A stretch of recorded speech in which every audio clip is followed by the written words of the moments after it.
Terima kasih Pak Asep sudah memfasilitasi pertemuan kita pagi hari ini. Assalamualaikum warahmatullahi wabarakatuh. Waalaikumsalam warahmatullahi wabarakatuh. Waalaikumsalam warahmatullahi Selamat pagi, salam sejahtera untuk kita semua. Om Swastiastu, salam sehat. Bapak Ibu, teman-teman peserta Latsar yang saya banggakan. Saya mohon maaf terlambat sedikit. Zoom yang dikasih kemarin itu salah alamat. Saya masuk di ruangan PKP kalau tidak salah. Ternyata saya juga yang keliru. Nanti menggunakan Zoom itu jam 10. Nanti Pak Awal sampaikan keliru Pak, jam 10 kita Pak. Baik, hari ini kita akan bicarakan agenda 3, pembelajaran agenda 3. Ini artinya kita sudah melewati pembelajaran agenda 1, 2. Kita masuk agenda 3, setelah itu dilanjutkan dengan coaching agenda, baru masuk sudah materi bimbingan rancangan. Baik, untuk supaya pembicaraan ini lebih terarah, mohon izin saya share screen dulu.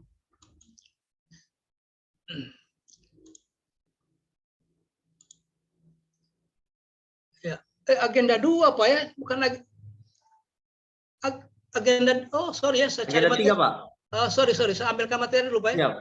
Iya. Iya Pak. Sorry, salah ambil materi. Saya carikan dulu. Penerbangan padat Pak. Iya, ada bagaimana pagi-pagi kita sudah tak salah masuk. Waduh. Agenda 3.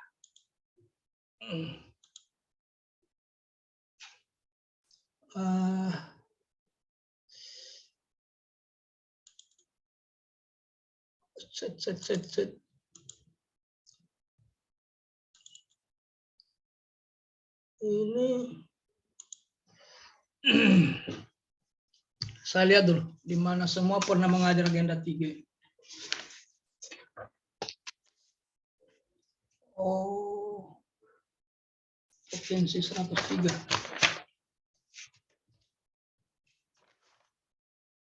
Sebentar Pak ya. Oh, Donggala 102. Donggala 102.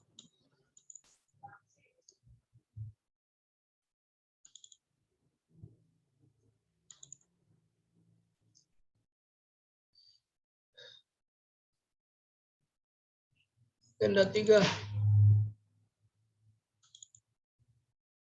Langsung kalau sudah dibuka begini Pak, saya langsung di-share saja ya. Kalau sudah terbuka ya. Iya Pak. Oh ya. Kalau Jadi sudah keluar di situ dia Pak, langsung share screen. Bisa itu Pak. Saya kembali ke Zoom dulu ya. Ya, betul Pak. Nah, Dan setelah Bapak itu share screen. share screen. Sudah langsung terbuka itu Pak. Mantap. Cocok. Salah. Siap. Baik Bapak Ibu, teman-teman, mohon maaf ada gangguan teknis ya. Nah, pembelajaran agenda 3. Siapa yang tahu apa nama agenda ini? Nomenklaturnya atau istilahnya? Ada yang tahu?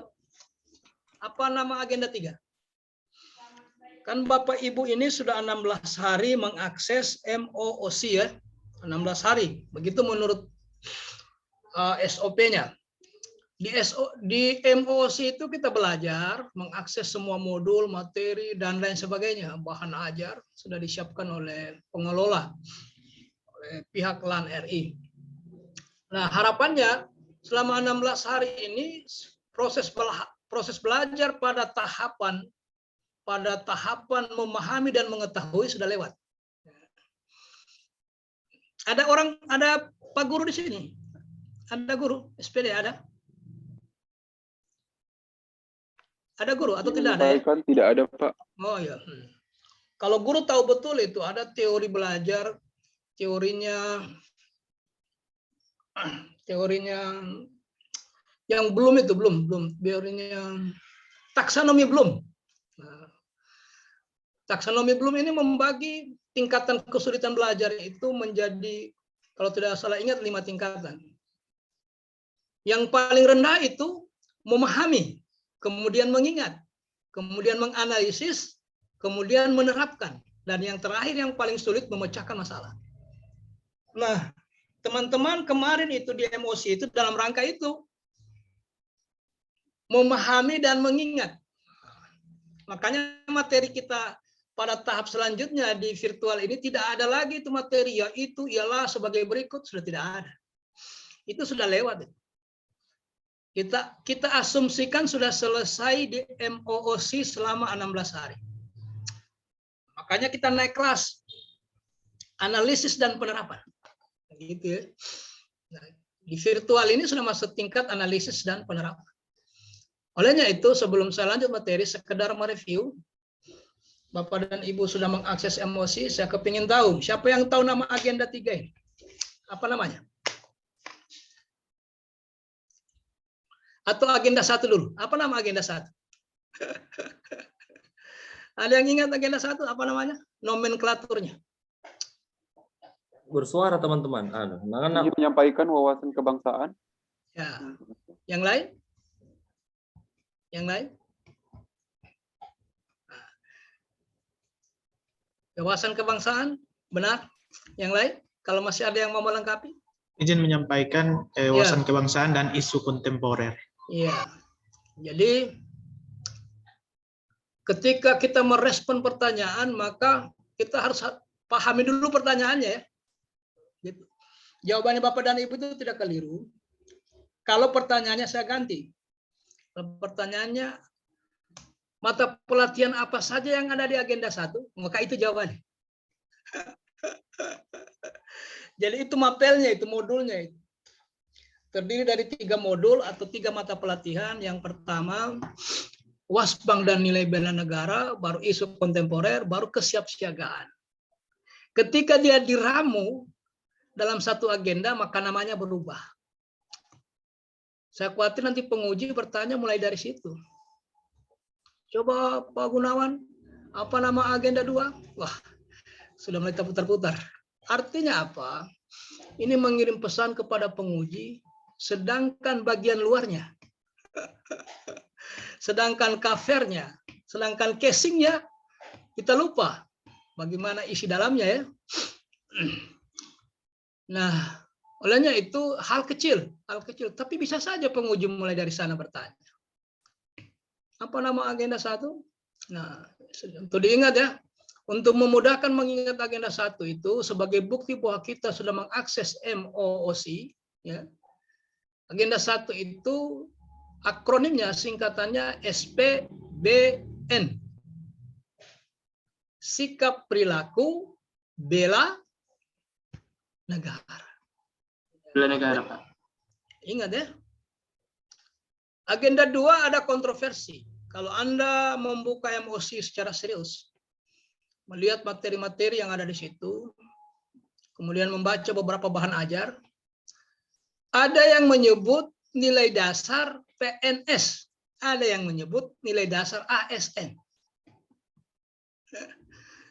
Nah, kalau sudah ASN pasti PNS, kalau sudah PNS pasti ASN, tetapi belum tentu P3K. Jadi ada yang makanya saya tidak pernah menyalahkan, ada yang menulis nilai dasar ASN silakan, nilai dasar PNS silakan. Tapi yang dominan itu nilai dasar ASN. Ada satu-satu yang muncul nilai dasar PNS.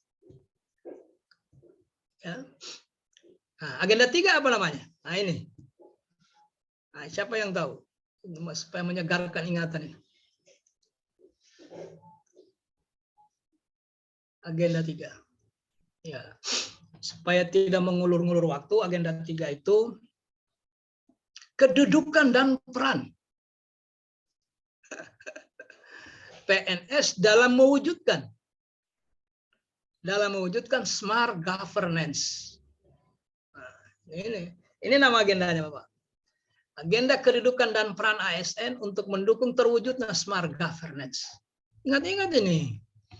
Kalau pengujinya, kalau Pak Kaban langsung beliau tanya, coba Pak Fahmuji, masih ingat apa nama agenda 3? Ya. Sepele. Tapi kalau ini yang tidak diketahui, mendingan kalau yang ditanya itu bagian dalam yang kita tidak ketahui, jangan bagian luar. Baik ya. agenda kedudukan dan peran. Ini yang kita bicarakan hari ini. Kelihatannya agenda 3 ini kita berapa kali pertemuan kita di agenda 3 ini? 1 kali saja. 3 kali, Pak. 2 kali, Berapa Pak. kali? Ini Bangkep ini Pak Sebe? Bangkep, iya, Pak. Siap. Bangkep 104. Oh, 2 kali. 103, Pak. Oh, 103. Iya. Bangkep 103, Pak. Awal. Oh, nanti 103. Berarti berapa kali pertemuan ini Pak Sebe di sini? Di sini 3 kali, Pak. Oh, 3 kali ya. Untuk agenda 3 ya? Iya, untuk agenda 3, Pak. Baik. Bangkep. Oh iya, betul. Iya. Baik.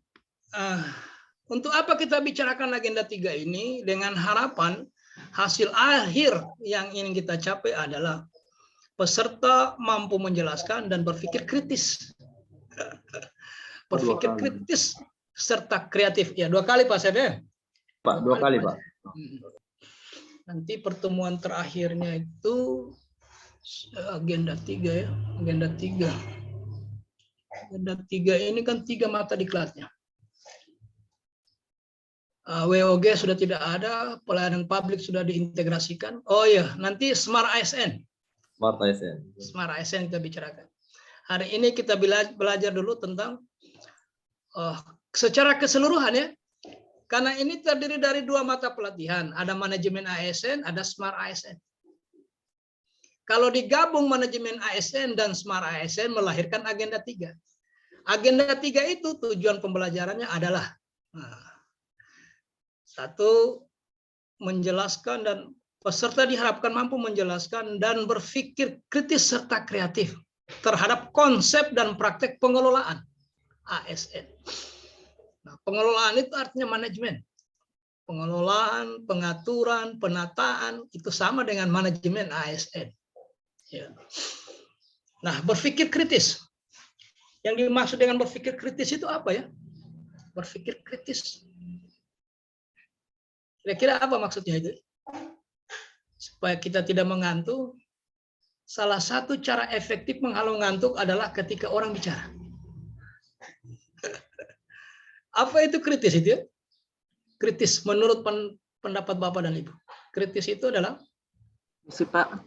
Ya. Menurut pendapat saya itu berpikir kritis serta berpikir secara tepat dan menganalisis suatu keadaan. Ya, mantap. Jadi Anda tidak usah ragu karena tidak ada pendapat yang salah, minimal menurut yang punya pendapat. Makanya kalau bertanya jangan diawali dengan pendapat menurut Anda, nah pasti tidak boleh disalahkan itu. Tidak boleh disalahkan. Jadi benar itu. Jadi kritis itu begini. Orang yang selalu berpikir kalau dia ditunjukkan aspek A, maka dia melihatnya dari aspek B. Dia selalu melihat sesuatu itu dari apa istilahnya ya? Dikotomi. Dia selalu mengambil perbandingan, itu kritis. Kalau Bapak dan Ibu ini di kesehatan atau di mana? Kesehatan. Kalau teman-teman ini di kesehatan semua? Kesehatan. Iya. Kalau kesehatan itu cara kesehatan ada yang lain. Dari ada yang lain pertanian, ya? pertanian. Oh, ada pertanian. Tapi yang dominan kesehatan. Ya. Kalau teman-teman di kesehatan itu berpikirnya analitik. Jadi dia causality, sebab akibat. Jika maka. Ada tipe orang kritis. Kalau ada sebuah pembicaraan, dia mampu melihat itu, membandingkan dari semua aspek. Sehingga dia holistik. Holistik, tidak melihat satu sisi saja. Itu tipe kritis. Kalau tipe analitik cenderung mencari sebab akibat. Kenapa ini terjadi? Jika maka itu namanya causality. Itu tipe-tipe orang analitik. Nah, teman-teman di kesehatan kecenderungannya menjadi tipe analitik. Nah, ini dalam rangka melihat manajemen ASN ini Bapak dan Ibu diminta melihat secara kritis. Secara komprehensif. Melihat dia dari berbagai sudut. Kita berharap begitu. Setelah ada penjelasan singkat ini, Bapak dan Ibu bisa berpikir kritis terhadap pengelolaan ASN. Mampu melihat dari semua aspek. Kreatif, apa kreatif Bapak? Berpikir kreatif. Berpikir kreatif. Penuh dengan inovasi. Ya, baik Ibu, benar. Jadi berpikir kreatif itu adalah seseorang mampu berpikir sesuatu yang orang lain tidak pernah pikirkan. Mohon maaf, saya batuk ini, jadi suara saya agak... Bismillah.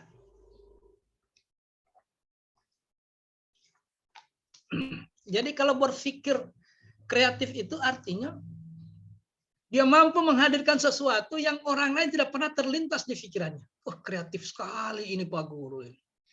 Kreatif betul ini perawat ini. Orang tidak pikirkan, dia mampu pikirkan. Nah, itu kreatif. Nah, inovasi itu adalah hasil dari berpikir kreatif. Inovasi. Jadi, berpikir kreatif itu adalah proses. Sedangkan inovasi itu adalah proyek. Hasil akhirnya dari tanda-tanda orang berpikir kreatif. Jadi orang tidak pikirkan, selama ini kan di rumah sakit, sering pasien atau keluarga pasien mengeluh, kehilangan HP, apa. Anda mampu memikirkan sebuah alat yang mampu mendeteksi, mencegah orang melakukan. Di sini kan orang pas tengah mati dilarang merokok, itu sembarang saja mereka merokok. Anda mampu berpikir kreatif, melahirkan gagasan atau ide yang bisa mencegah itu.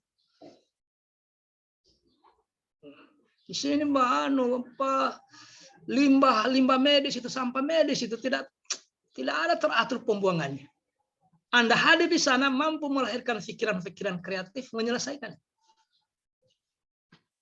Gitu ya, berpikir kreatif. Jangan berpikir linier. Apa yang terjadi 10 tahun lalu itu lagi terjadi hari ini. Itu saja diulang-ulang, itu saja diulang-ulang. Itu namanya kita terjebak dalam berpikir linier. Nggak ada perubahan. Kondisi di luar sudah berubah semua, kita di dalam adem-adem saja. Santai saja Bapak. Gitu ya. Nah, berpikir kreatif dan kritis ini dalam praktek pengelolaan ASN. Sesuai dengan kedudukan dan perannya. Apa kedudukannya kita sebagai PNS ini apa ya? Kedudukan. Kedudukan kita adalah, nah, nanti dibaca Undang-Undang Nomor 5 2014 tentang aparatur sipil negara. ASN itu kedudukannya adalah unsur aparatur negara. Jadi kita ini unsur aparatur negara. Bagian yang tidak terpisahkan dari aparatur negara. Jadi coba lihat pasal berapa tentang kedudukan. Kedudukan ASN itu adalah unsur aparatur negara. Nanti cari juga kedudukan TNI Polri, pasti sama. Sama-sama kita unsur aparatur negara.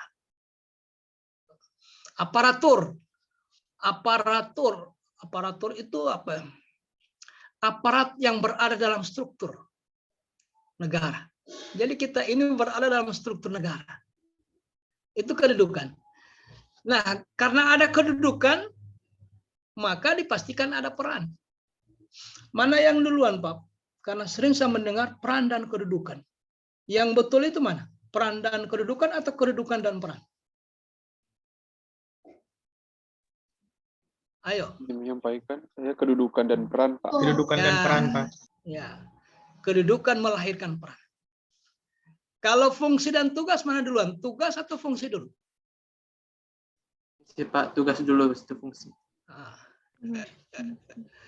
Memang kalau cara menyebutnya, orang menyebut tusi, tugas dan fungsi. Tupoksi, tugas pokok dan fungsi. Coba lihat undang-undang. Yang ada itu fungsi dan tugas. Fungsi dulu baru tugas. Tugas itu lahir karena ada fungsinya. Yang gitu ya.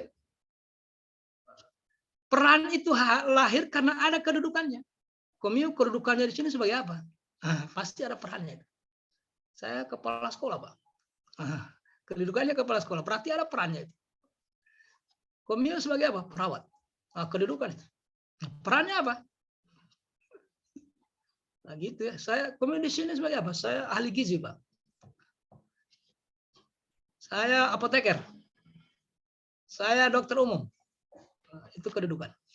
Nah, dalam mendukung terwujudnya smart governance. Nah, kita bicara smart governance.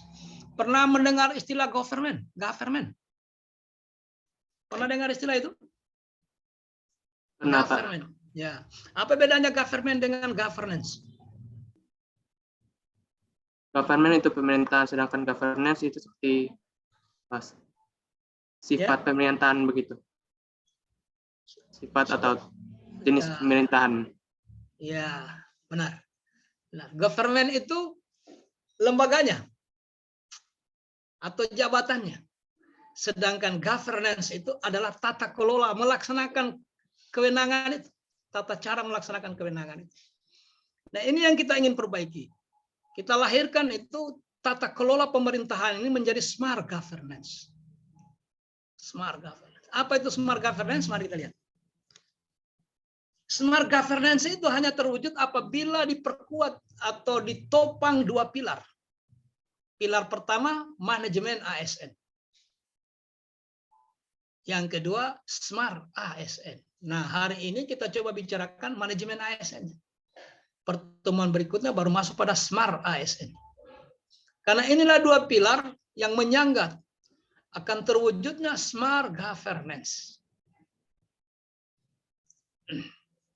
Ini perbedaannya. Kalau dulu agenda 3 itu isinya itu manajemen ASN, pelayanan publik, dan whole of government atau WOG. Nah, sekarang agenda 3 ini diarahkan pada upaya mewujudkan smart governance dengan memperkenalkan dua hal yang penting, manajemen ASN dan smart. Baik.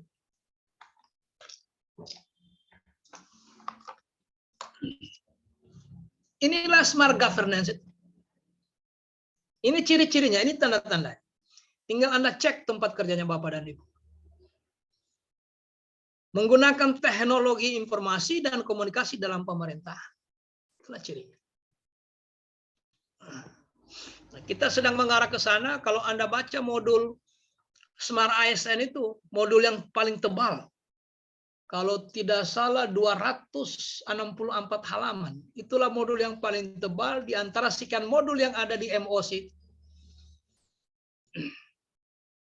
Kalau itu Anda baca, ada di situ di awal-awalnya itu data perbandingan penguasaan IT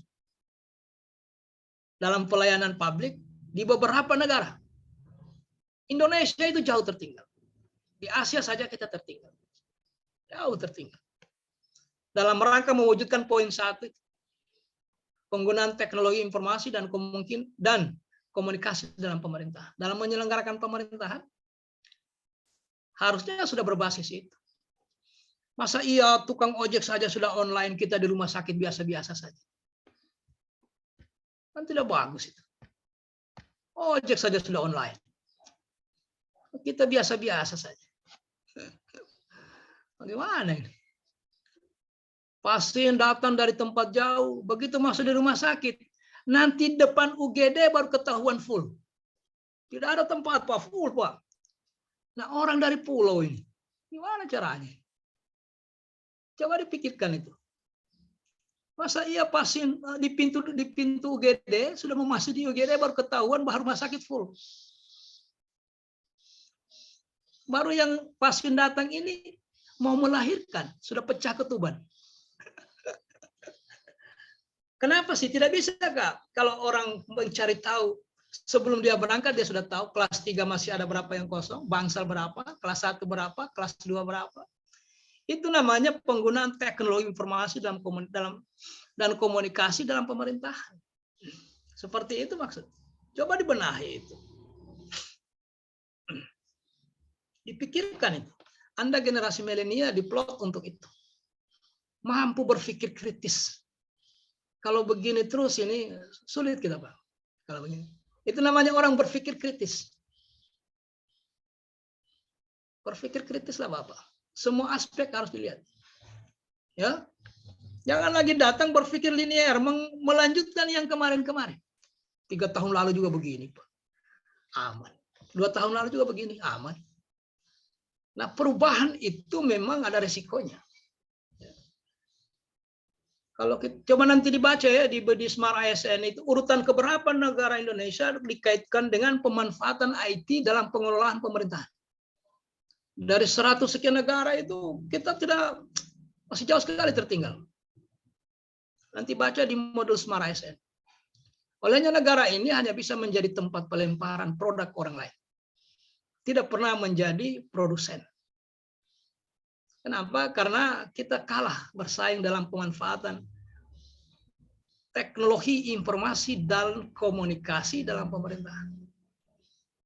Jadi itu ciri pertama, Bapak. Kita menuju ke sana, good governance itu. Ya. Semua layanan seharusnya sudah begitu.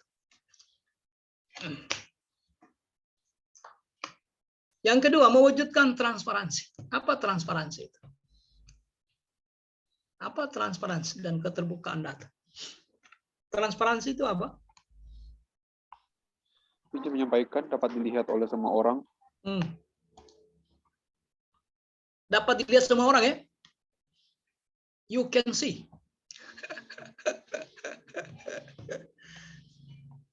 Transparan itu apa? Transparan. Bapak dan Ibu sering menggunakan kata itu. Di samping pendapat yang pertama tadi dapat dilihat semua orang. Yang lain apa? Transparan itu, Pak. Baru dengarkah istilahnya atau saya kira Bapak dan Ibu sering menggunakan istilahnya. Nah, sekarang ya. Kepada publik, Pak. Apa itu?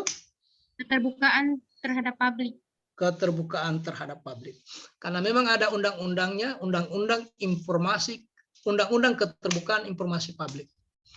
Nah, sebagai ASN, PNS, saya kepingin tanya, karena begini, setiap upacara itu kita juga teriak-teriak ya. Kalau upacaranya 17-an atau upacara-upacara hari besar, apalagi hari Korpri, pasti dibacakan itu Panca Prasetya Korps Pegawai Republik Indonesia. Kami anggota Korps Pegawai Republik Indonesia berjanji satu.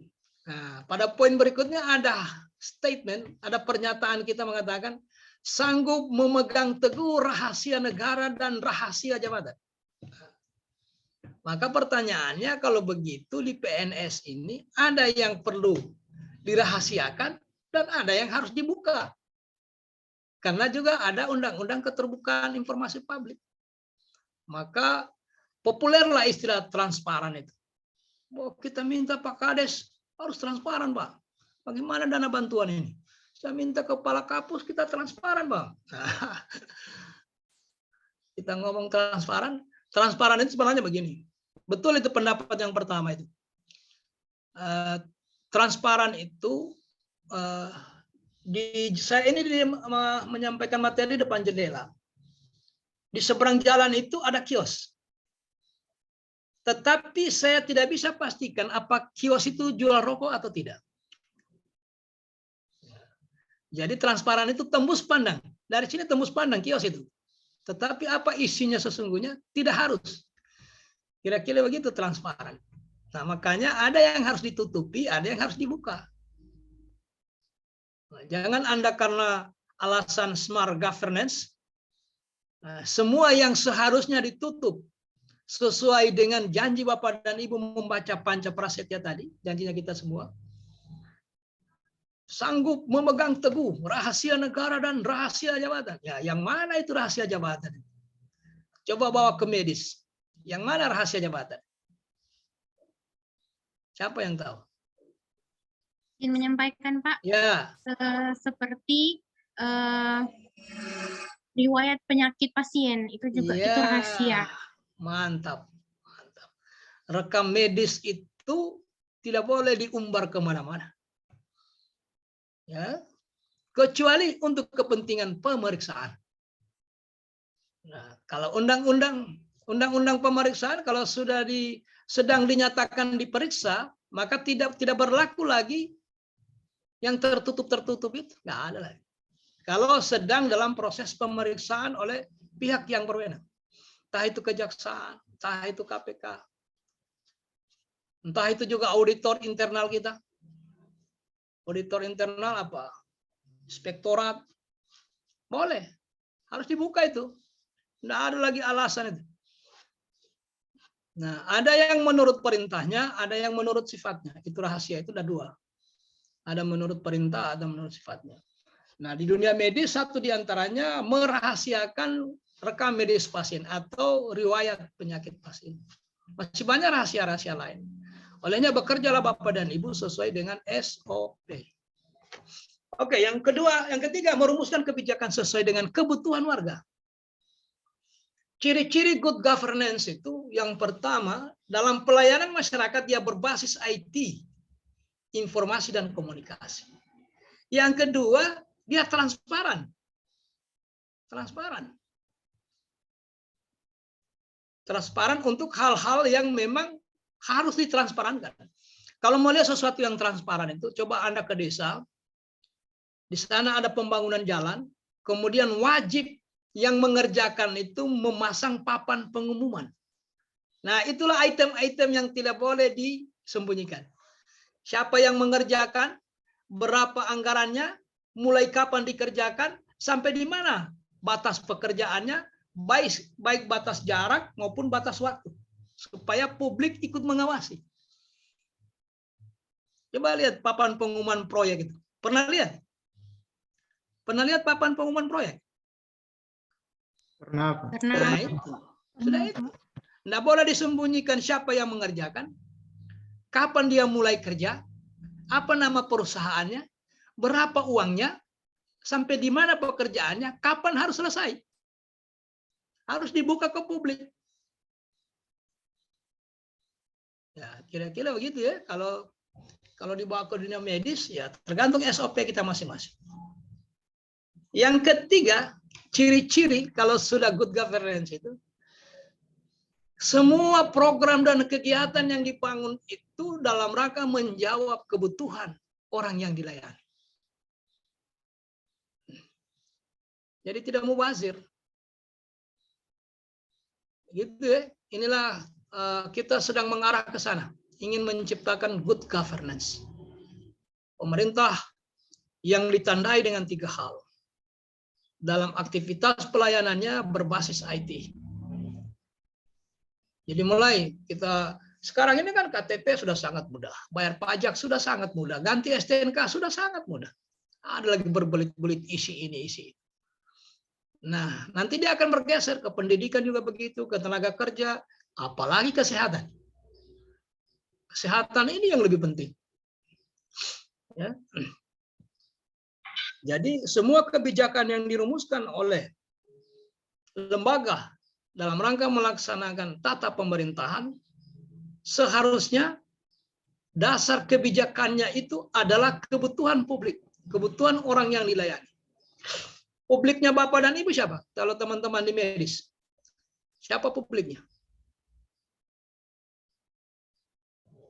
Pasien, Ya, pasien dan keluarga pasien. keluarganya. Ya, itu publiknya. Jadi berpikirlah Anda memenuhi, bukan keinginan ya, kebutuhan. Jadi semua dana yang diplot ke sana itu dibuatkan program, dan program itu menjawab kebutuhan orang yang dilayani. Itulah kebijakannya, ke arah sana. Jadi tidak, Pak, pengadaan mobil dulu Pak. Apalagi pengadaan lagi Pak, pengadaan laptop, padahal laptop sudah mubazir. Ya. Jadi kebijakannya begitu. Kalau ada kita lihat kebijakannya lebih mengarah kepada studi banding, pengadaan mobil pejabat eselon sekian, lebih itu terus yang dirubah-rubah setiap tahun, itu terus dipenuhi. Berarti belum menuju ke smart governance. Karena smart governance itu merumuskan kebijakan sesuai dengan kebutuhan warga, artinya orang yang dilayani, publik. Baik, nah kita lanjut.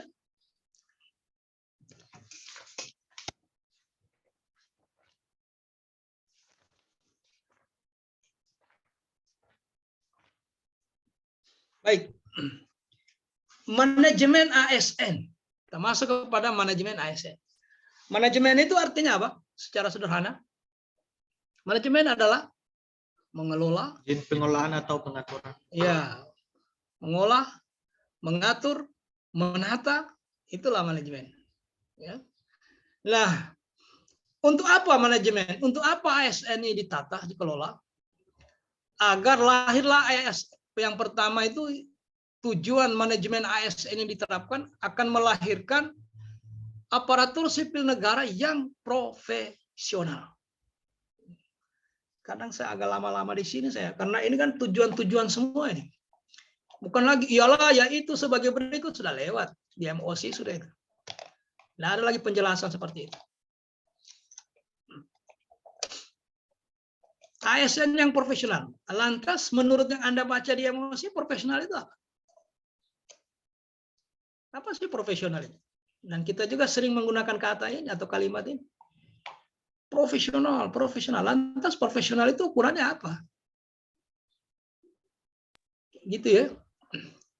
Ada yang tahu apa profesional? Izin menyampaikan Pak, profesional itu berdasarkan apa yang kita kerjakan atau apa tugas kita tanpa melihat latar belakang seseorang. Iya, bagus. Benar. Ada yang mau nambahkan? PNS yang profesional itu seperti apa? Performance. Seperti apa itu PNS yang profesional itu? Ada satu orang lagi menambahkan Pak Fahmuji. Izin menyampaikan Pak, Iya, Prof. Ibu. Ya. ASN yang profesional itu adalah ASN yang bekerja sesuai topoksinya dan tidak membeda-bedakan Ya. orang. Baik. Jadi sudah tidak ada yang salah, semua sudah mengarah ke sana. Jadi itu yang dimaksud yang profesional. PNS yang profesional itu hanya ada 2 cirinya. Profesional orang itu. Ciri pertama, dia ahli di bidangnya. Itu ciri pertama. Makanya Anda ini direkrut sesuai dengan kualifikasi pendidikan. Karena kita berharap tinggal disentuh sedikit nanti profesional semua orang. Bukan seperti dulu, orang diterima honor, habis itu dipegawaikan. Begitu penempatan kita bingung, mau ditempatkan di mana dia ini. Nah, sekarang dipastikan dulu apa yang kurang di Bangkep. Oh, guru matematika sekian. Ahli madya, ahli pratama nutrisi sekian. Ahli pratama perawat sekian. Nah, setelah ketahuan itu baru diisi. Jadi kualifikasi pendidikannya nanti mengarahkan dia ke profesional di bidang. Nah, jadi makanya ciri PNS yang profesional itu satu, dia ahli di bidangnya. Dia terus mengasah kemampuan. Baik kompeten, terutama kompetensi teknis ya. Kompetensi teknis ditambah dengan manajerial dan sosial kultur. Itulah PNS yang profesional. Dia ahli di bidang. Ciri yang kedua, PNS yang profesional itu adalah bekerja sesuai dengan aturan. Itu yang profesional. Jadi 2 saja. Bagaimana dia sebagai ahli gizi, bagaimana dia menjaga keahliannya itu, mengasah keahliannya. Sebagai guru matematika, mampukah dia mengentas nilai matematika siswa yang ada di sekolahnya? Supaya angka matematikanya yang selama ini di atas rata-rata terjadi perbaikan. Begitu seterusnya. Kita melihat keahliannya. Nah, ciri yang kedua itu bekerja sesuai dengan aturan. Di birokrasi ini Bapak Ibu, tidak ada satupun aktivitas ASN yang tidak jelas dasar hukum. Tidak ada satupun. Atau bahasa lainnya, semua pekerjaan yang Bapak dan Ibu akan lakukan atau yang sudah lakukan, pasti ada dasar hukum. Pasti. Ya. Jadi tidak ada satupun. Olehnya itu, ASN yang profesional itu adalah dia bekerja sesuai dengan aturan. Untuk apa dia ahli? Ahli gizinya kalau kita lihat background pendidikan formalnya, mulai S1, S2, S3, semua gizi. Tetapi dia bermasalah dengan hukum. Maka tidak ada gunanya keahliannya itu. Tidak ada gunanya. Dia bermasalah. Wajib lapor setiap bulan melapor ke kejaksaan. Bahkan sudah ditahan oleh KPK. Untuk apa keahliannya? Rugilah negara membayar gaji dan tunjangan. Nah, jadi ada 2 hal Bapak Ibu. Jaga keahlian, kemudian bekerjalah Anda sesuai dengan dasar operasional yang sudah dirumuskan. Jadi bekerja sesuai dengan aturan. Itu ciri yang kedua Bapak. Makanya di birokrasi ini, coba hari ini saya lihat Bapak dan Ibu menggunakan baju putih, bawahannya gelap. Kenapa begitu? Kenapa begitu Bapak? Aturannya, Pak. Hah? Karena Aturan. Karena aturan. Artinya ingin saya katakan, sedangkan hal yang sekecil itu ada aturan. Bagaimana pula Anda mengoperasionalkan dana APBD, APBD 2, APBD 1, APBN? Tidak mungkin tidak ada dasar hukumnya. Nggak mungkin. Ya. Nah, olehnya itu yang profesional itu, yang pertama, dia selalu mengasah kemampuan teknisnya. Dia ahli di bidangnya. Kompetensinya dia jaga. Pada saat yang sama dia bekerja sesuai dengan aturan. Sudah, profesional sudah. Kalau Bapak dan Ibu bisa menjaga dua hal ini, saya jaminannya karyanya Bapak dan Ibu pasti naik. Pasti naik. Tinggal sabar-sabar saja. Karena Anda ahli di bidangnya. Oke.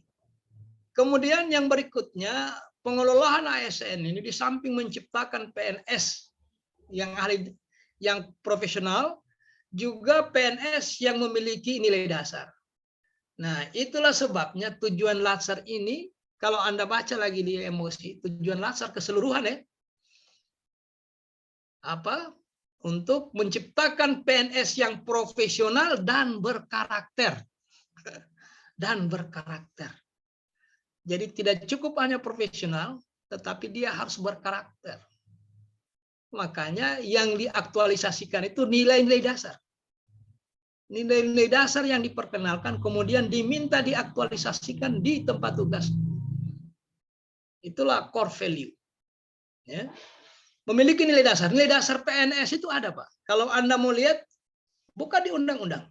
Ada nilai dasar, ada kode etik atau panduan perilaku.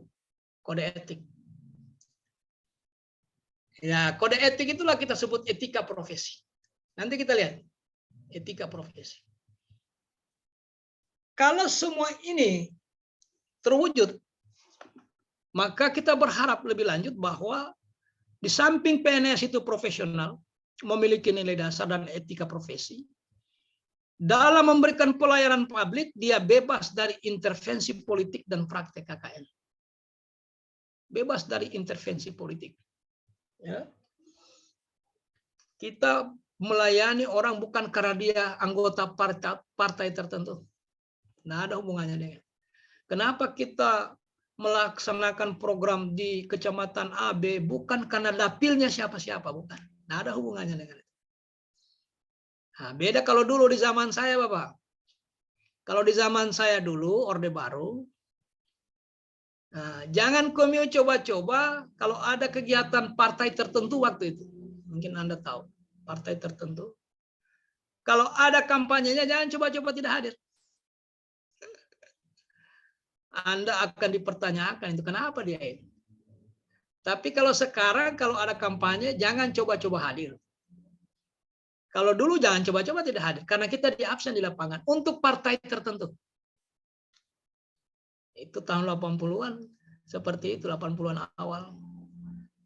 Pemilu 82. Pemilu 8 seterusnya 87. Begitu semua. Kalau sekarang nggak bisa lagi. Karena kita ingin mengelola ASN ini supaya dia bebas dari intervensi politik. Bekerja bukan karena kepentingan politik tertentu. Ya. Inilah tujuan manajemen ASN. Jadi kalau manajemen ASN ini dipertanyakan apa? Untuk apa ASN di-manage? Untuk apa diciptakan itu? Untuk apa dibuat manajemen ASN? Menciptakan, menghasilkan ASN yang profesional, memiliki nilai dasar, etika profesi, bebas dari intervensi politik dan praktek KKN. Nilai dasar ini dalam membentuk ASN yang berkarakter. Jadi dia tidak hanya pintar, dia tidak hanya taat aturan, tetapi karakter itu yang memancarkan kewibawaan. Membuat birokrasinya, rumah sakitnya, puskesmasnya bermarwah. Karena diisi oleh orang-orang yang berkarakter. Ya. Nah, Inilah yang dikelola itu Bapak Ibu. Dari semua aspek berpikir kritis. Semua aspek dikelola. Mulai menentukan di Bangkip ini kebutuhan kita ke depan di sektor mana yang perlu diisi. Oh Pak, penyuluh pertanian Pak, pengamat hama, penjaga pintu air. Itu dari sisi pertanian. Dari sisi kesehatan apalagi? Bidan desa. Dari sisi guru apa? Guru matematika. Jadi itu di manage supaya jangan salah. Supaya dia nanti mengarah ke sini dia. Yang profesional, memiliki nilai dasar, etika profesi, bebas dari intervensi politik. Jadi mulai dari pengelolaannya sudah di manage sedemikian rupa. Ketika pengadaan, penerimaan, jangan sampai salah lagi, tidak mengarah kepada terwujudnya PNS atau ASN yang profesional itu. Jadi ini 14 item ini dikelola dalam rangka mewujudkan ini. Yang profesional, memiliki nilai dasar, etika profesi, bebas dari makanya ada serangkaian isian untuk melihat semacam apa, biodata atau apa. Ada seleksi administrasinya itu kan dalam rangka itu, mengecek itu. Pak, bagaimana menata pangkat dan jabatannya orang? Bagaimana pengembangan kariernya? Begitu seterusnya. Inilah ya sasaran yang dikelola, yang ditata atau yang diatur atau yang di-manage. 14 item. Mulai orang sebelum dia direkrut sampai pensiun. Kelola sedemikian rupa. Melalui manajemen ASN. Untuk apa? Supaya ASN ini profesional, memiliki nilai dasar, bebas dari intervensi politik. Kira-kira begitu. Bagaimana orang berkarir di puskesmas, di rumah sakit, berkarir dia tenang dia. Karena tidak ada intervensi politik, betul-betul kompetensi yang dipertaruhkan. Siapa yang paling berkompeten di antara kita? Mari kita bersaing secara sehat. Tidak lagi urusan ini titipan dari partai apa. Ada itu. Partai pengusung atau partai apa, enggak ada. Kalau itu ditemukan boleh dilaporkan di Komite Aparatur Sipil Negara. Sudah berapa kali pelantikan di daerah ini dibatalkan. Sudah dilantik, dibatalkan semua. Karena prinsip pengelola manajemennya bertentangan dengan ada sistem merit dan lain sebagainya. Oke, ini gambaran sedikit tentang manajemen ASN, memperkuat apa yang Bapak dan Ibu baca di modulnya. Ya. Kedudukan kita sebagai unsur aparatur negara, saya sudah sebut tadi. Nanti pertemuan berikutnya baru kita bicara Smart ASN. Peran kita adalah perencana, pelaksana, dan pengawas. Kita yang merencanakan, kita yang melaksanakan, kita yang mengawasi. Makanya ada auditor internal. Kalau sekarang itu inspektorat. Jadi kita yang merencanakan, kita yang melaksanakan, kita yang mengawasi. Sebelum orang lain menemukannya, sebelum orang di luar. Sudah ribut-ribut di masyarakat, kita tidak tahu. Itu namanya lemah pengawasan. Orang sudah rame di sana mempersoalkan itu pelayanan kesehatan di bidang apa yang ada di Posyandu apa. Ada malpraktek, orang sudah ribut, kita tidak kenapa. Harusnya sebelum orang ribut kita duluan yang tahu. Karena kita kan merencanakan, kita melaksanakan, kita mengawasi. Kita dulu yang dapatkan informasi itu sebelum orang rame-rame di media. Ini media yang rame duluan baru kita kaget. Oh begitu ya. Mana fungsinya, mana peran pengawasnya? Ya. Menyelenggarakan tugas umum. Tugas kita ini Pak yang kita laksanakan ini ada dua, selalu ada dua. Jadi boleh Anda baca, coba baca tugas pokok Kementerian A. Kementerian B, Kementerian C. Apa tugasnya mereka itu? Menteri Kesehatan apa tugasnya? Menteri Pendidikan apa tugas yang diberikan kepada negara untuk kementeriannya? Nah, ternyata kalau Anda baca, ya, singkat itu penugasannya itu. Kementerian Kesehatan tugasnya adalah melaksanakan sebagian tugas umum pemerintahan dan pembangunan di bidang titik-titik. Nah, tergantung kementerian apa itu titik-titik. Kalau dia kesehatan, kementerian di pembangunan di bidang kesehatan. Selalu begitu redaksinya. Jadi Kementerian Sosial melaksanakan sebagian tugas umum pemerintahan dan pembangunan di bidang sosial. Tenaga kerja, begitu juga. Kesehatan begitu juga. Jadi melaksanakan, menyelenggarakan tugas umum pemerintahan dan pembangunan nasional. Pembangunan nasional ini tergantung bidangnya.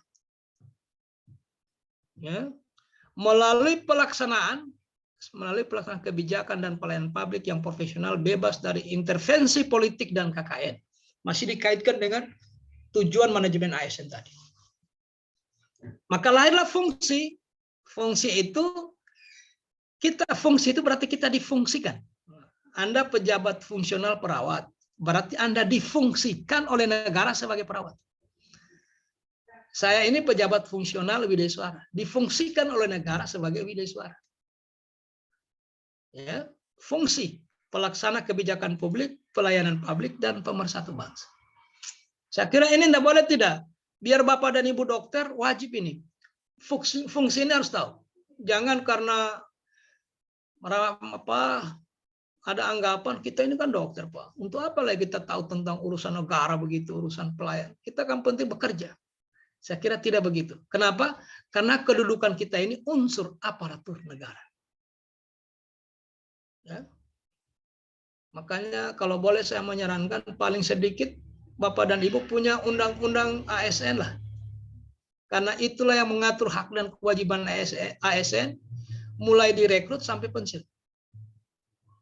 Bacalah undang-undang itu. Jangan nanti ketemu undang-undangnya yang dibaca cuma haknya saja.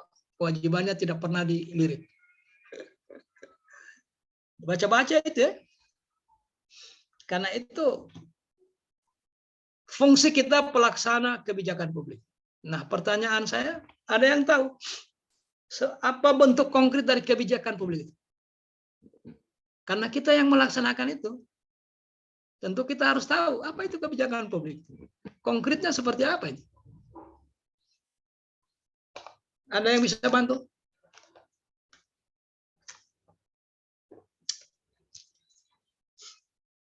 Kebijakan publik adalah atau yang konkret-konkret lah, nggak usah teoritis. Izin konkret. Pak. Ya. Iya. Menyampaikan pendapat, kebijakan adalah sebuah aturan yang dibuat untuk memenuhi kebutuhan orang-orang atau masyarakat keseluruhan. Ya. Dengan siapa itu? Siapa yang bicara tadi? Ibu siapa tadi? Devia Pak. Ibu Desi. Devia. Oh, Desia. Oh, iya. Baik, tidak salah itu. Jadi konkretnya kebijakan publik kalau di tingkat nasional itu undang-undang. Itu yang dilaksanakan oleh ASN karena dia ada memiliki fungsi pelaksana kebijakan publik. Yang kita eksekusi ini undang-undang. Cuma Bapak dan Ibu tidak sadari. Karena itulah bentuk kebijakan publik di tingkat nasional. Teman-teman di kesehatan yang dia eksekusi itu undang-undang tentang kesehatan. Teman-teman di pendidikan yang dia eksekusi itulah undang-undang tentang pendidikan nasional. Teman-teman di tenaga kerja yang dia laksanakan itu undang-undang ketenagakerjaan. Teman-teman di penanggulangan bencana mereka sedang mengeksekusi undang-undang tentang penanggulangan bencana. Itulah namanya pelaksana kebijakan publik. Makanya saya bilang dari awal, tidak ada satupun aktivitas ASN di birokrasi yang tidak jelas dasar hukumnya. Tidak ada satupun. Pakai pakaian saja kita diatur. Apel pagi jam berapa ada aturan. Ya. Pelaksana kebijakan publik. Jadi konkret kebijakan publik kalau di tingkat nasional itu adalah undang-undang. Tinggal dilihat Anda di mana. Pegawai di mana dia? Di pertanian, Pak. Oh, berarti dia mengeksekusi undang-undang pertanian. Pasti itu, tidak meleset. Nah, undang-undang ini karena tidak terlalu teknis, maka lahirlah serangkaian peraturan pemerintah, PP. Karena urutannya kan begitu. Undang-undang dasar, undang-undang, kalau hierarkisnya ya. Begitu undang-undang belum teknis, ditekniskan atau di breakdown oleh peraturan pemerintah. Begitu peraturan pemerintah belum teknis, secara sektoral di breakdown oleh kementerian. Maka lahirlah Permenkes, masing-masing sektor ya. Lahirlah Permendiknas. Nah, kalau ini juga belum teknis, maka dijabarkan ke dalam Perda, bahkan Pergub, sampai pada Perbub. Nah, itulah yang melahirkan SOP. Nah, jadi ketika Anda tunduk pada SOP, Anda sudah tunduk pada aturan profesional sudah. Anda kalau malpraktek akan dilindungi, akan diadvokasi oleh lembaga. Karena Anda bekerja dalam konteks aturan. Tapi kalau Anda mau seleranya sendiri, tidak mau diatur oleh atasannya, begitu terjadi apa-apa ya tanggung jawab sendiri. Jangan harap kita ikut. Nah gitu ya, maka bekerja sesuai dengan aturan. Nah, coba baca ke anunya, baca SK-nya Bapak itu, SK-nya Ibu. Bahkan SOP coba baca. Lihat konsideran menimbang. Mengingat, apa semua dia ingat. Undang-undang nomor sekian, peraturan menteri, baru masuk ke memutuskan. Nah, yang diingat dan yang ditimbang itu pasti itu aturan yang di atasnya. Pasti undang-undang.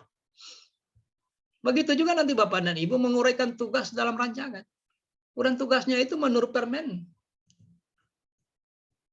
nomor sekian, perawat bertugas, perawat melaksanakan tugas sebagai berikut. 1, 2, 3, 4. Menurut Permendiknas nomor sekian, bahwa guru melaksanakan tugas 1, 2, 3.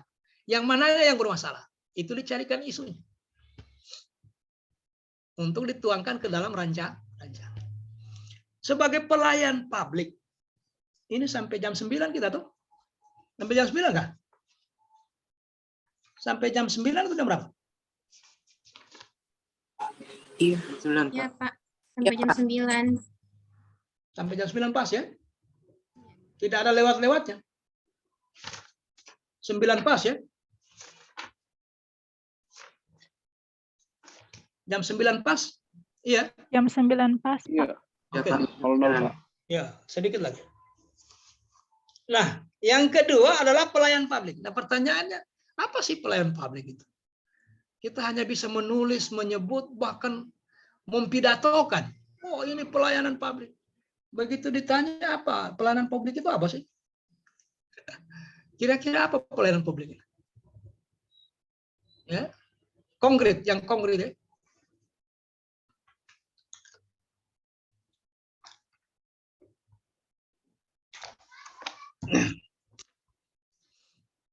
Kalau hari ini kita sedang interaksi ini, siapa pelayannya, siapa publiknya?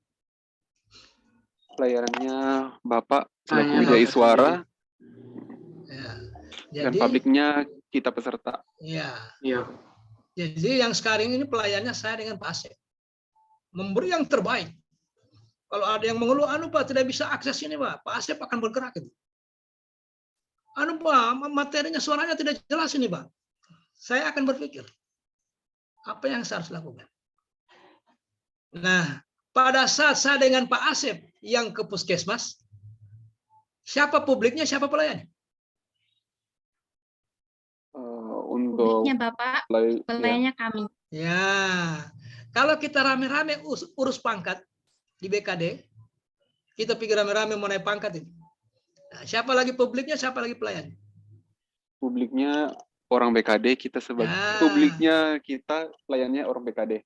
Kalau Ya. rame-rame lagi bersama-sama orang BKD, kita pergi ngurus KTP di Dukcapil, maka pelayannya adalah Dukcapil, kita semua adalah publik. Artinya apa? Dimanapun Anda berada, lakukanlah perbaikan terbaik. Karena Anda akan mendapatkan pelayanan juga di tempat lain. Saya tidak serius melayani anaknya ibu yang di sekolah saya, karena ibu juga tidak serius melayani kami di puskesmas. Ya begitu ya. Anaknya siapa ini? Nggak usah terlalu serius. Nah, saya berpikirnya tidak seperti itu. Kita ini pelayan publik. Artinya hari ini pada saat tertentu kita melayani, pada titik-titik tertentu kita dilayani. Ya. Jadi tidak lantas PNS kerjanya melayani terus. Enggak lah. Pada titik tertentu Anda akan dilayani oleh PNS yang lain. Nah, pelayanan publik itu artinya apa?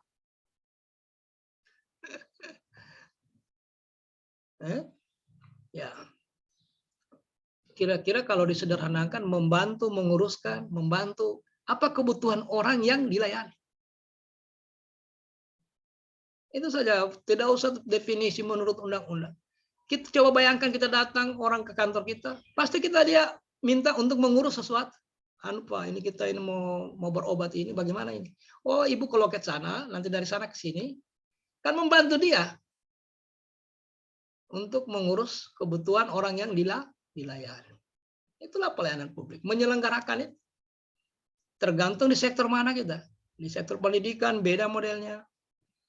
Nah, pelayanan publik ini tidak harus atau tidak semata-mata dibatasi pada pelayanan jasa. Ada pelayanan barang dan ada pelayanan administratif. Hanya kebetulan kita ini, Bapak dan Ibu dan saya berada di pelayanan jasa. Kalau kita ini pelayanannya, jenisnya pelayanan jasa. Nah, pelayanan barang itu mulai dari membangun jalan, dermaga, bandara, jembatan, itu semua pelayanan publik. Membangun puskesmas, membangun sekolah, membangun rumah guru, membangun rumah perawat, itu adalah pelayanan publik. Jangan dikira pelayanan publik itu hanya mengurus yang ada di jasa saja. Enggak. Membangun jembatan itu pelayanan publik.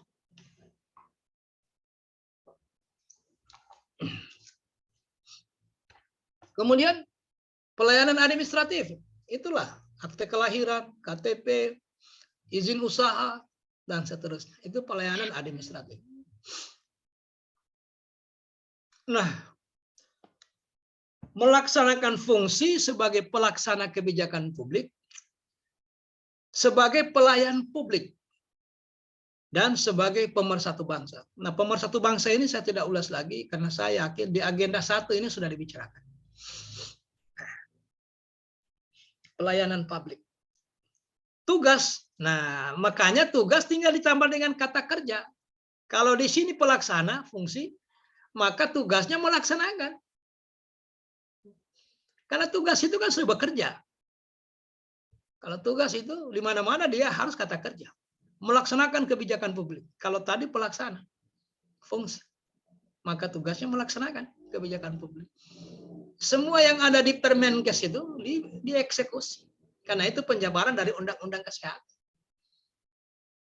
Ya. Kemudian memberikan pelayanan publik, memberikan bantuan atau apa, mau membantu menguruskan, membantu memenuhi kebutuhan orang yang dilayani. Kemudian sebagai pemersatu bangsa. Inilah kedudukan, peran, fungsi, dan tugas. Nah, ini materinya sudah hampir habis. Nah, dilihat dari segi hak dan kewajiban. Ini masih manajemen ASN ini, Bapak. Nah, kalau kita bicara ASN, itu artinya ada P3K di dalamnya. Ya. Nah, kenapa ada pertanyaan, Pak? Kenapa P3K tidak ikut Latsar? Ada yang bisa jawab itu? Kenapa P3K apa yang direkrut kemarin tidak ikut Latsar? Siapa bisa jawab itu?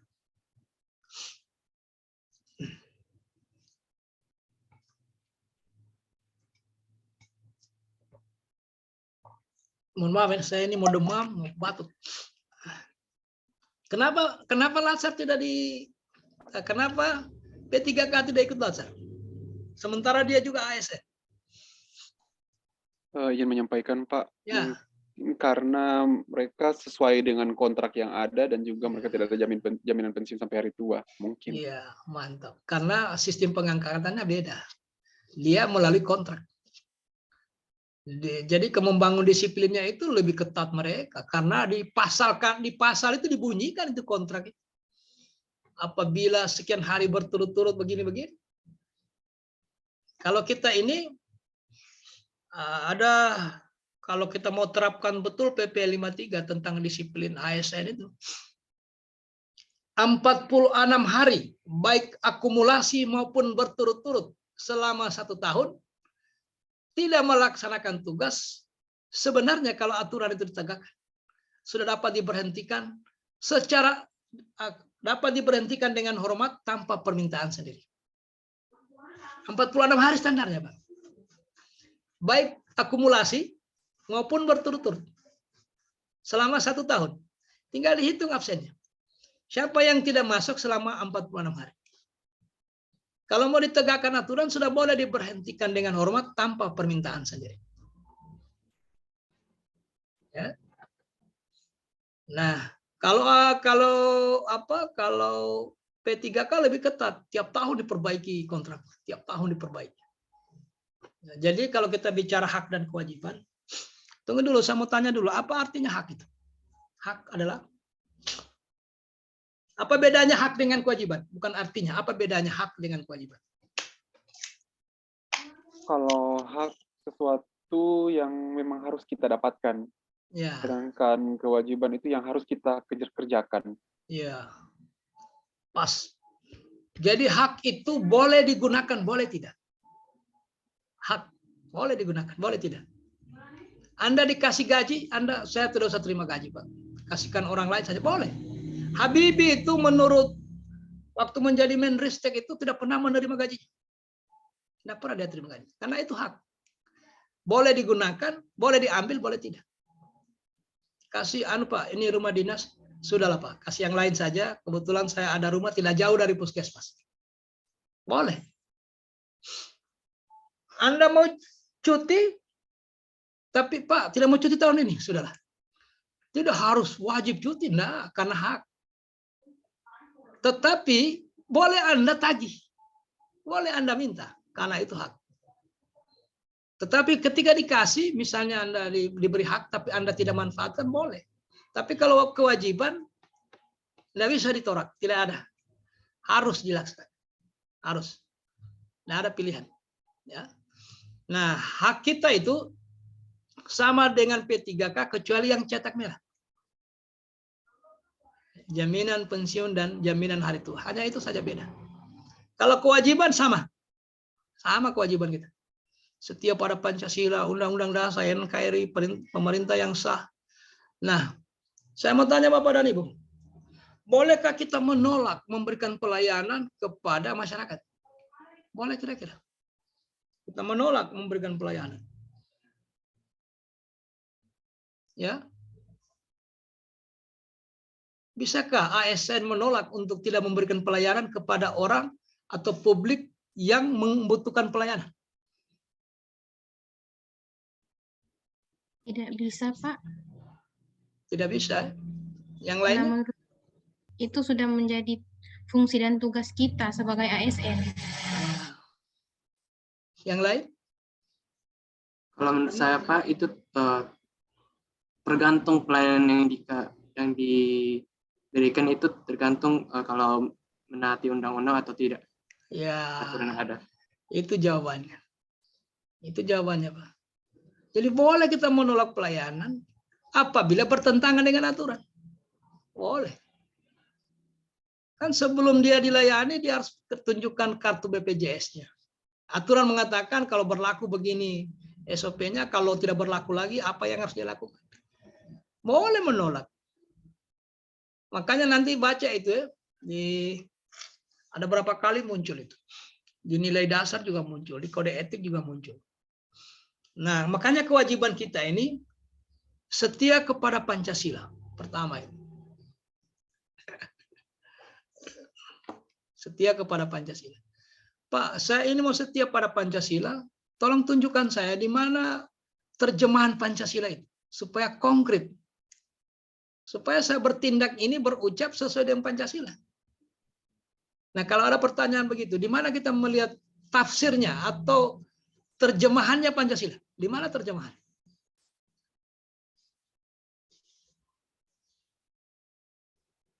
Terjemahan Pancasila itu di mana? Di Undang-Undang Dasar 45. Itulah terjemahannya Pancasila. Ya. Jadi kalau mau lihat tafsirnya Pancasila di Undang-Undang Dasar. Bagaimana kita berekonomi? Lihatlah pasal 33 ayat dan diktum yang mengatur tentang ekonomi. Bagaimana kita menyelenggarakan cara beribadah di Indonesia, Pak? Nah, kalau menurut Pancasila, lihat pasal 29 beserta ayat dan diktum. Itulah tafsirnya. Nah, ini kan begini. Sebenarnya ini sudah diulas juga di agenda 1 ya. Setia kepada Pancasila. Jadi sebenarnya ya, bagaimana orang yakin akan kebenaran Pancasila itu dulu. Nah, Pancasila ini kalau menurut proses sehingga dia menjadi dasar negara kan bukan proses yang gampang ya. Sangat panjang prosesnya. Melalui ijtihad ya, mengerahkan kemampuan berpikir terbaik oleh orang-orang yang punya kepentingan besar terhadap berdirinya NKRI. Sebutlah misalnya kalau di kalangan agamawan itu, meskipun neneknya Gus Dur, Hasyim Ansari, Ki Haji Ahmad Dahlan tidak terlibat langsung, tetapi mereka pemikirnya. Yang terlibat itu Ki Haji Wahab Hasbullah, Ki Haji Tubagus, Ki Haji ada berapa ya? Kemudian ditambah dengan nasionalis Bung Karno, Bung Hatta, Muhammad Yamin, Maramis. Jadi 4 nasionalis, 5 agamawan. Makanya kalau ada orang mengatakan bahwa Pancasila ini salah, berarti dia lebih hebat dari Ki Haji Ahmad Dahlan. Dia lebih pintar, bahkan lebih suci daripada Ki Haji Hasyim Ansari. Karena ini pendapatnya beliau-beliau. Ya. Jadi luar biasa ini Pancasila, luar biasa. Kalau saya ada di situ ya, orang mulai mengkaji itu di mana hubungannya dengan agama, ya. Karena kita juga tidak terlalu ahli di bidang agama ya. Yang jelas Pancasila ini adalah produk yang melalui proses yang sangat panjang proses. Kalau di dalam dirinya manusia itu ada nilai ketuhanan, pasti dia merindukan nilai kemanusiaan. Kira-kira begitu. Jadi kalau dia bertuhan, benar-benar ada nilai ketuhanan dalam dirinya, pasti dia merindukan itu, nilai kemanusiaan. Ya. Kalau di dalam dirinya ada nilai kemanusiaan, dia pasti merindukan persatuan. Kalau di dalam dirinya betul-betul ada semangat persatuan, maka dia pasti mendahulukan musyawarah mufakat. Kalau orang sudah musyawarah mufakat, pasti akan mengarah pada keadilan sosial. Karena orang ditanya, yang dari Papua apa maunya? Yang dari Aceh apa maunya? Mari kita musyawarah. Kemudian Undang-Undang Dasar. NKRI. Nah pertanyaannya, yang mana NKRI ini? Ini terakhir materinya ini. NKRI yang mana NKRI? Siapa yang tahu yang mana NKRI? Terakhir ini. Siapa yang tahu yang mana NKRI? Setia pada NKRI atau NKRI harga mati? Pertanyaannya jangan sampai salah alamat kesetiaan itu. Yang mana NKRI? Harus dikasih konkret. NKRI itu yang mana? Ya, coba satu orang. NKRI itu menurut saya Pak adalah Izin menyampaikan Ya. Pak, NKRI Ya. itu menurut saya adalah Indonesia yang dari Sabang sampai Merauke, Aceh sampai tanah Papua. ya. Nah, jadi kalau Anda mau dipandang sebagai orang yang loyal, yang setia kepada NKRI, yang dengan slogan NKRI harga mati, maka ukurannya adalah NKRI itu Undang-Undang Dasar. Undang-Undang Dasar NKRI. Jangan salah alamat. Ketika Anda setia pada Undang-Undang Dasar, itu artinya Anda setia pada NKRI. Undang-Undang Dasar mengamanatkan menjaga keutuhan wilayah, TNI pergi jaga itu dalam rangka melaksanakan undang-undang dasar. Semua masyarakat berhak hidup sehat. Perintahkan itu teman-teman di kesehatan, lakukan serangkaian program. Jadi NKRI itu adalah wujud nyatanya undang-undang dasar. Kesetiaan kita kepada undang-undang dasar itulah kesetiaan kita kepada NKRI. Undang-undang dasar ini yang di background, yang di breakdown atau dijabarkan ke undang-undang. Saya katakan tadi ya, undang-undang dasar dijabarkan ke peraturan pemerintah. Peraturan pemerintah dijabarkan ke Perda. Nah, kalau kementerian itu sektor. Dari peraturan pemerintah bisa dijabarkan ke sektor. Sektor pertanian, sektor kesehatan, sektor diambil alih oleh masing-masing kementerian. Nah, ketika Bapak dan Ibu tunduk pada SK-nya Bapak dan Ibu atau SOP itu Anda sedang setia pada NKRI.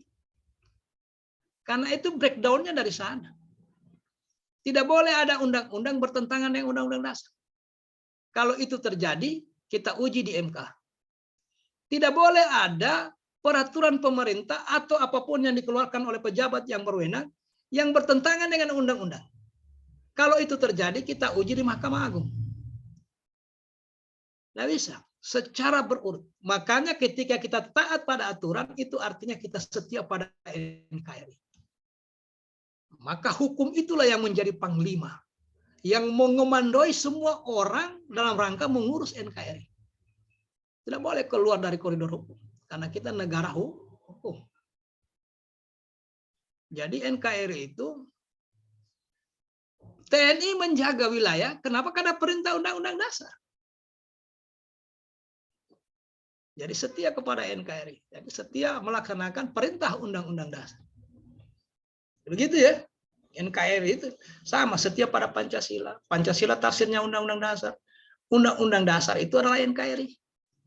Dan pemerintah yang sah. Nah, pemerintah yang sah ada tambahannya. Sepanjang tidak keluar dari peraturan.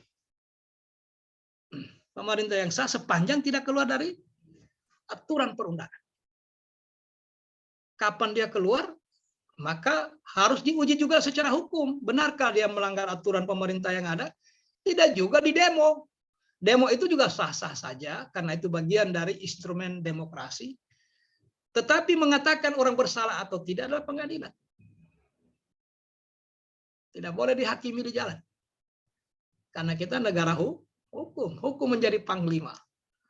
Jadi jangan besar tulisannya baju kaosnya NKRI harga mati, lampu merah dia terobos. Saya kira inilah pertemuan kita kali ini ya. Nanti kita lanjutkan pada pertemuan berikutnya sekaligus dengan Smart ASN. Saya akhiri billahi taufik wal hidayah. Assalamualaikum warahmatullahi wabarakatuh. Dan selamat pagi. Waalaikumsalam warahmatullahi wabarakatuh. Kita sudah diundang ke room besar. Ibu belum diundang ke sana, belum? Bapak? Bukan, belum live break. Pak Asep? Oh, belum ya? Atau salah kirim kali ini ya? Oh, salah kali ini. Nah, jadi gitu ya. Nah, melaksanakan kebijakan yang dirumuskan pemerintah yang berwenang. Pemerintah yang berwenang yang membuat kebijakan itu. Jadi undang-undang itu tidak mungkin dikeluarkan pemerintah yang tidak berwenang. Tidak mungkin. Mentaati ketentuan peraturan perundangan. Coba cek di pasal 23 ayat diktum A sampai H.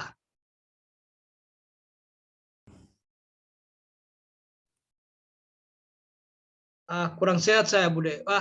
Saya pamit ya. Iya, saya juga mau pamit, mau minum obat saya. Mau pamit, kesian, sehat-sehat Ki Pak Haji. Silakan, silakan Pak. Mau berangkat ke Bangka kok sakit. Iya. Sakit Pak Barun. Iya, tadi nih. Mau kapal ini. Iya Pak Haji, istirahat nih Ki Pak Haji. Ya, oke saya pamit. Wassalamualaikum warahmatullahi wabarakatuh. Waalaikumsalam warahmatullahi wabarakatuh.